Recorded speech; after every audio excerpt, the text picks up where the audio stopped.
ఓం శ్రీ గురుభ్యో నమః. ఓం శ్రీ మహాగణాధిపతియే నమః. అక్టోబర్ నెలలో ద్వాదశ రాశుల యొక్క ఫలితాలు ఏ విధంగా ఉన్నాయో ఒక్కసారి తెలుసుకుందాం. ముందుగా ఏ గ్రహాలు ఏ రాశుల్లో సంచరిస్తున్నాయో ముందుగా తెలుసుకుందాం.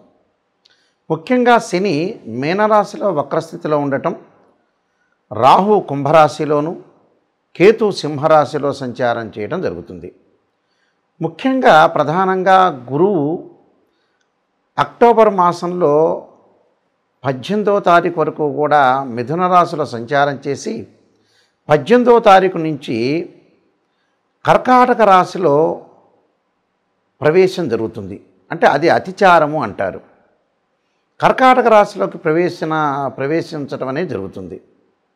మిగతా గ్రహాలను మనం చూసుకునేటట్టయితే ముఖ్యంగా కుజుడు బుధుడు తులారాశిలో సంచారం చేయటం, అక్టోబరు ప్రథమార్థంలో శుక్రుడు సింహరాశిలోను, ద్వితీయార్థంలో కన్యారాశిలోను సంచారం చేయటం, రవి ప్రథమార్థంలో కన్యారాశిలోను, అలానే ద్వితీయార్థంలో వచ్చేటప్పటికల్లా అంటే అక్టోబర్ 18వ తారీఖు తర్వాత రవి తులారాశిలో సంచారం చేస్తారు. ఈ సంచారాల వల్ల ఈ గ్రహాల యొక్క విషయంలో మనం ముందుగా ముఖ్యంగా ఎలాంటి రాశుల వాళ్ళకి ఎలాంటి ఫలితాలు కలుగుతాయో ఒకసారి పరిశీలన చేద్దాం. సింహరాశి వాళ్ళకి ముఖ్యంగా రాశ్యాధిపతి అయిన రవి తృతీయ స్థానంలో ఉంటాడు. అంటే ద్వితీయ తృతీయ స్థానంలో ఉండటం వల్ల సింహరాశి వాళ్ళకి కొంత ఆరోగ్యపరంగా ఇబ్బందులు లేకుండా చూసుకోవాలి. అంటే అందరికీ ఆరోగ్యపరంగా కాదు, దీర్ఘకాలిక వ్యాధులు ఉన్నవాళ్ళు మాత్రమే ఆరోగ్యపరంగా ఇబ్బందులు కలిగే అవకాశాలు ఎక్కువ ఉంటాయి. ఉద్యోగ ప్రయత్నాలు అనుకూలంగా లేకపోవటం, ఏదన్నా చేస్తున్న ఉద్యోగం అనేది కరెక్ట్గా లేకపోవటం, ఉద్యోగపరంగా కూడా వివాదాలు రాకుండా చూసుకోవాలి. అలానే ఈ రాశి వాళ్ళకి ముఖ్యంగా సింహరాశి వాళ్ళకి ఈ అక్టోబర్ 18 వరకు గురుబలం అనేది బాగుంది. అక్టోబర్ 18 లోపల ఏదైనా విషయాలుంటే కంప్లీట్ చేసుకోవాలి. అంటే పిల్లల యొక్క పెళ్ళిళ్ళు కానీ, అలానే ఉద్యోగ ప్రయత్నాలు కానీ, అలానే ఏదైతే మనం ఫైనాన్షియల్ ద్వారా ఏదైతే ప్రయత్నాలు చేస్తారో అలాంటి విషయాలను అక్టోబర్ 18 లోపలే కంప్లీట్ చేసుకోవాలి. అంటే ఇచ్చిపుచ్చుకోవటాలు కానీ, ట్రాన్సాక్షన్స్ చేయటాలు కానీ ఇలాంటి విషయాల్లో మటుకు 18th లోపల కంప్లీట్ చేసుకోవాలి. 18 తర్వాత వచ్చేటప్పటికల్లా డబ్బులు చేతిలో నిలబడలేకపోవచ్చు. అంటే మనకి ఎంత వచ్చినా కూడా ఒక టైంలో ఖర్చు అయ్యే అవకాశాలు ఎక్కువ ఉంటాయి. కాబట్టి 18th తర్వాత కొంత పొదుపు పాటించడం అనేది కూడా కొంత నేర్చుకోండి. అలానే సంతానం లేని వాళ్ళకు కూడా సంతానం ద్వారా కూడా కొంత ఇబ్బందులు కలగకుండా చూసుకోవడం మంచిది. ఎప్పుడు ఇబ్బందులు కలిగే అవకాశాలు ఉంటాయి ఆఫ్టర్ 18th అక్టోబర్. అలానే బిఫోర్ అక్టోబర్ 18కి ఏమి ఇబ్బందులు రావు.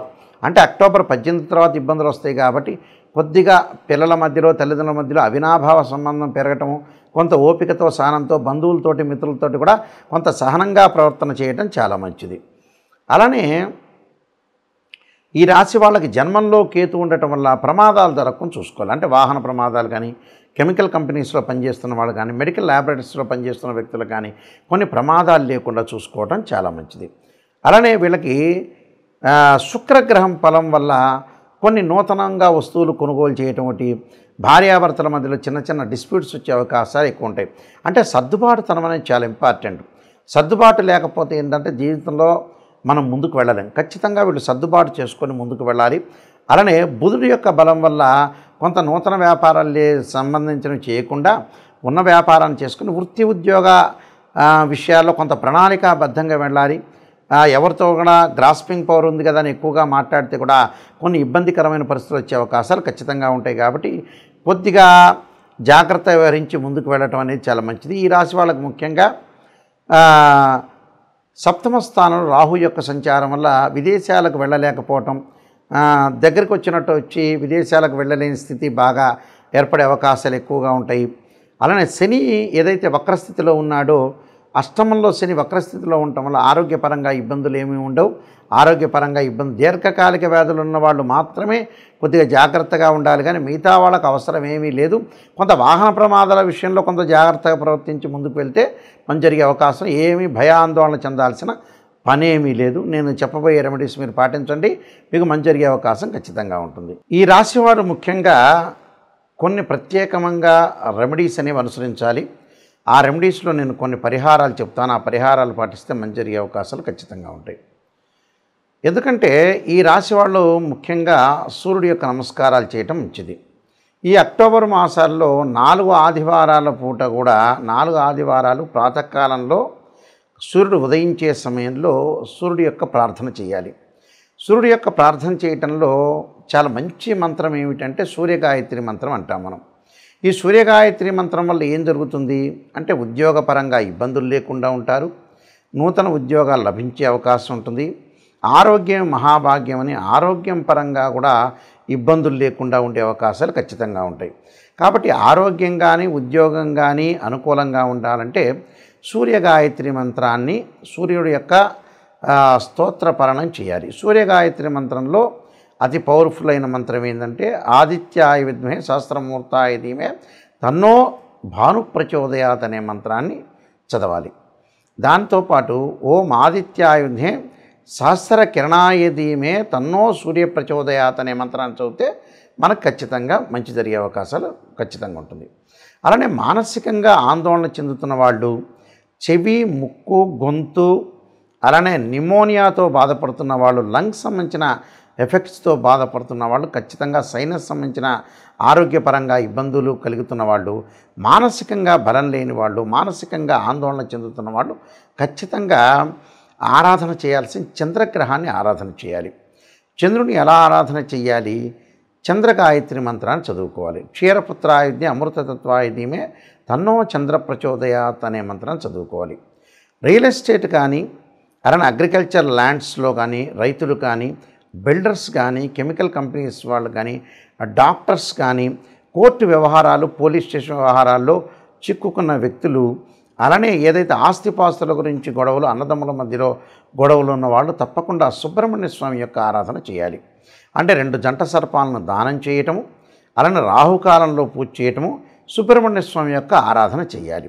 సుబ్రహ్మణ్య స్వామిని చుట్టూ ప్రదర్శన చేసేటప్పుడు తప్పకుండా తత్పురుషాయ విద్యే మహాసేనాయ ధీమహి తన్నో షణ్ముఖ ప్రచోదయాత్ అనే మంత్రాన్ని చక్కగా చదువుకోవటం వల్ల మనకున్న గొడవలు తగాదులు ఇలాంటివన్నీ కూడా పరిష్కారం జరిగే అవకాశాలు ఖచ్చితంగా ఉంటాయి.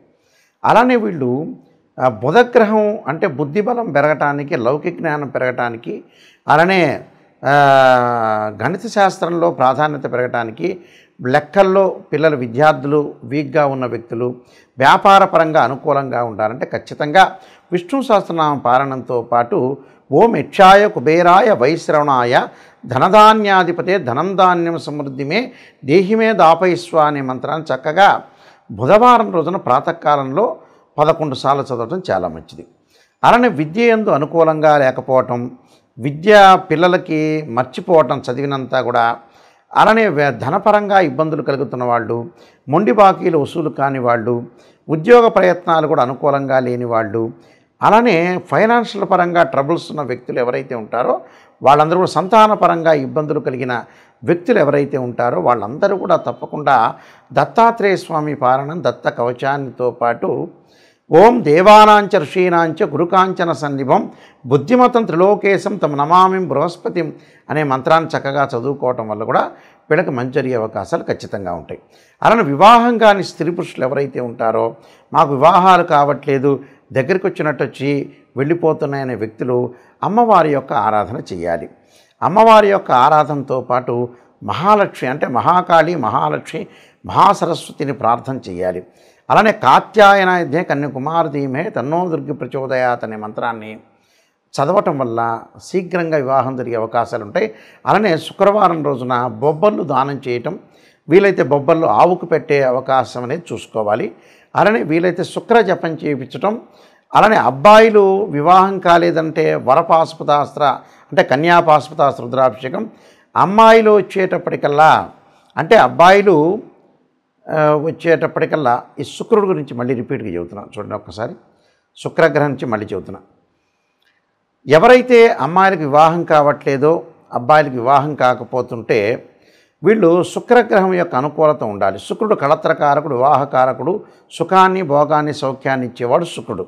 ఈ శుక్రగ్రహం వల్ల మరి ఎవరికైతే వివాహం కావట్లేదో అబ్బాయిలు కన్యాపాశుపతాస్త్ర రుద్రాభిషేకం, అమ్మాయిలు వరపాశుపతాస్త్ర రుద్రాభిషేకం చేయటం, శుక్ర జపము, శుక్ర హోమం చేసుకోవటం, భృగుపాశుపతాస్త్ర రుద్రాభిషేకం చేసుకోవటం వల్ల చాలా మంచి జరిగే అవకాశం ఖచ్చితంగా ఉంటుంది. అలానే ఆయు ప్రమాణం తగ్గుతూ ఉండి ఆరోగ్యపరంగా నష్టాలు జరుగుతున్న వ్యక్తులు శని యొక్క ప్రభావం ఉంటుంది కాబట్టి శని యొక్క ఆరాధన చేయాలి. వీలైతే మరి నువ్వుల నూనెతోటి శివుడికి అభిషేకం చేయటం వల్ల ఆయు ప్రమాణం పెరుగుతుందని శాస్త్రంలో చెప్పారు. అలానే విదేశాలకు వెళ్లకుండా, విదేశాలకి ఏదైతే వీళ్ళకి వీసా రాకపోవటం, విదేశాల్లో ఉన్న వ్యక్తులకు కూడా అక్కడ వాళ్ళకైతే మంచి వ్యాపారం కానీ అలానే మంచి జాబ్ కానీ రాకుండా, గ్రీన్ కార్డు కూడా రాకుండా ఉన్న వ్యక్తులు, విదేశాల్లో ఉన్న వ్యక్తులు ఎవరైతే ఉంటారో రాహు యొక్క ఆరాధన చేయాలి. అర్ధకాయ మహావీరం చంద్రాదిత్యమర్దనం సింహకాగర్భ సంభూతం తమ రాహుం ప్రణమామ్యం అనే మంత్రాన్ని చక్కగా చదువుకోవాలి. అలానే జ్ఞానవృద్ధి లేకుండా, ఎక్కడైనా సరే ఆధ్యాత్మిక చింతన లేకుండా మొండిగా ఉండి కోపాన్ని బాగా ఎక్కువగా తగ్గించుకోలేని వ్యక్తులు, కోప్పడుతుంటే చికాకులు కలిగి అలానే గొడవలు పడుతున్న వ్యక్తులు ఎవరైతే ఉంటారో వాళ్ళు కేతు యొక్క ఆరాధన చేయాలి. కేతువుకు అధిష్టాన దేవత అయిన గణపతి యొక్క ఆరాధన చేయాలి. గణపతిని గకార స్తోత్రంతో గరికతోటి పూజ చేయటం వల్ల వాళ్ళకి జీవితంలో ఉండే విఘ్నాలన్నీ కూడా తొలగిపోయే అవకాశం ఖచ్చితంగా ఉంటుంది. ఈ రాశి వాళ్ళందరికీ కూడా శ్రీ పరమేశ్వరుడి యొక్క అనుగ్రహాన్ని ఉండాలని ఆశిస్తూ, మీ అందరికి కూడా మంచి జరగాలని ఆశిస్తూ సర్వే జనా సుఖినో భవంతు.